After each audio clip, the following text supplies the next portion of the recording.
Di sini saya akan menjelaskan bab 14 tentang mengapa dunia harus patuh pada hukum.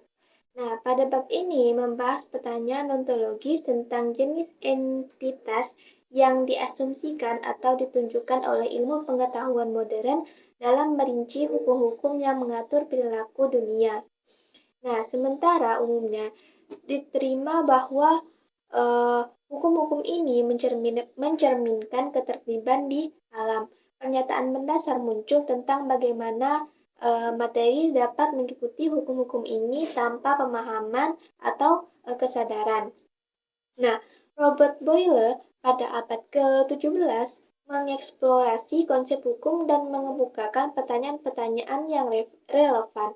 Jika hukum-hukum masyarakat dapat dipatuhi atau diabaikan oleh individu yang memahami konsekuensinya, bagaimana mungkin sistem material di alam dapat mengikuti hukum-hukum alam tanpa pemahaman atau kesadaran? Nah, Boyle mengajukan jawaban bahwa Tuhan membuat materi berperilaku sesuai dengan hukum yang dia tetapkan. Tetapi jawaban ini dianggap belum memuaskan dari sudut pandang modern. Nah, salah satu respon umum terhadap pernyataan apa yang membuat materi berperilaku sesuai dengan hukum adalah dengan menolak keabsahannya. Pandangan ini diwakili oleh filsuf David Hume menolak ide bahwa perilaku yang seperti hukum disebabkan oleh sesuatu.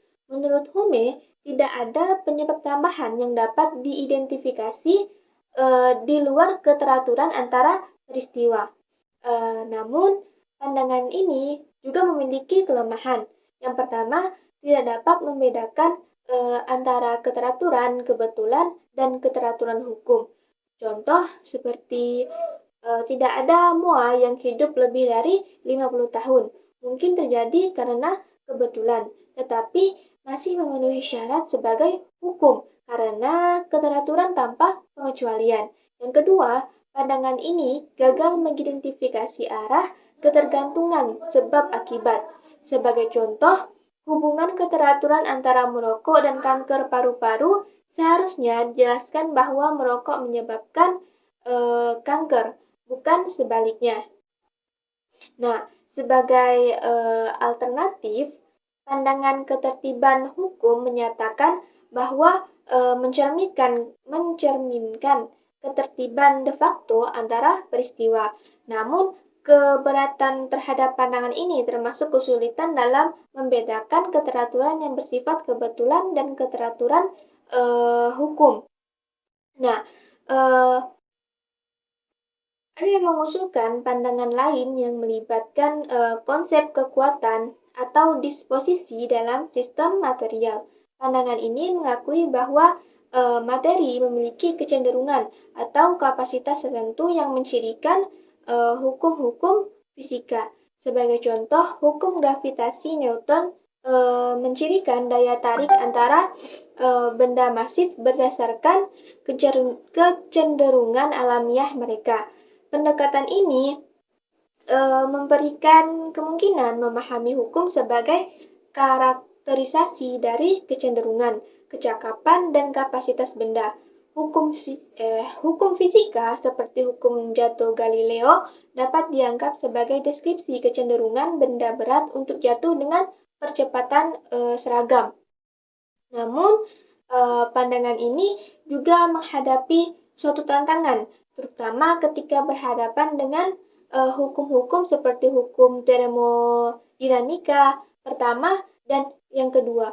Hukum-hukum ini tidak dapat dijelaskan sepenuhnya sebagai akibat dari kekuatan atau disposisi tertentu dalam suatu sistem. Nah, sebagai contoh, kekekalan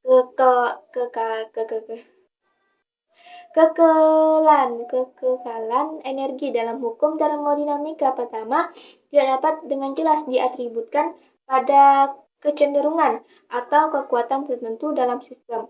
Nah, pertimbangan terakhir mengeksplorasi pandangan kausalitas hukum.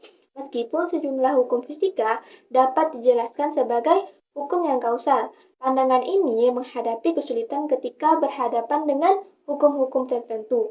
seperti hukum termodinamika dan formulasi mekanika dengan menggunakan energi sebagai titik awal. Nah, sebagai contoh, eh, hukum termodinamika pertama dan kedua yang menetapkan kekekalan energi dengan entropi tidak dapat dijelaskan sepenuhnya sebagai hasil dari proses sebab dan akibat. Formulasi mekanika dengan menggunakan energi juga menunjukkan bahwa hukum tidak selalu dapat diinterpretasikan sebagai kausalitas. Nah, dalam kesimpulannya, pernyataan tentang apa yang membuat materi berperilaku sesuai dengan hukum masih merupakan tantangan yang kompleks. Pendekatan yang menggabungkan pandangan ketertiban hukum dengan konsep kekuatan atau disposisi dalam sistem material memberikan sudut pandang yang lebih kaya.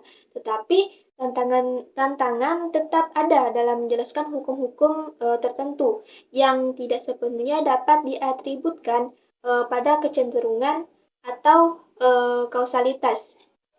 Nah, sekian penjelasan dari saya. Kurang lebihnya saya mohon maaf. Wassalamualaikum warahmatullahi wabarakatuh.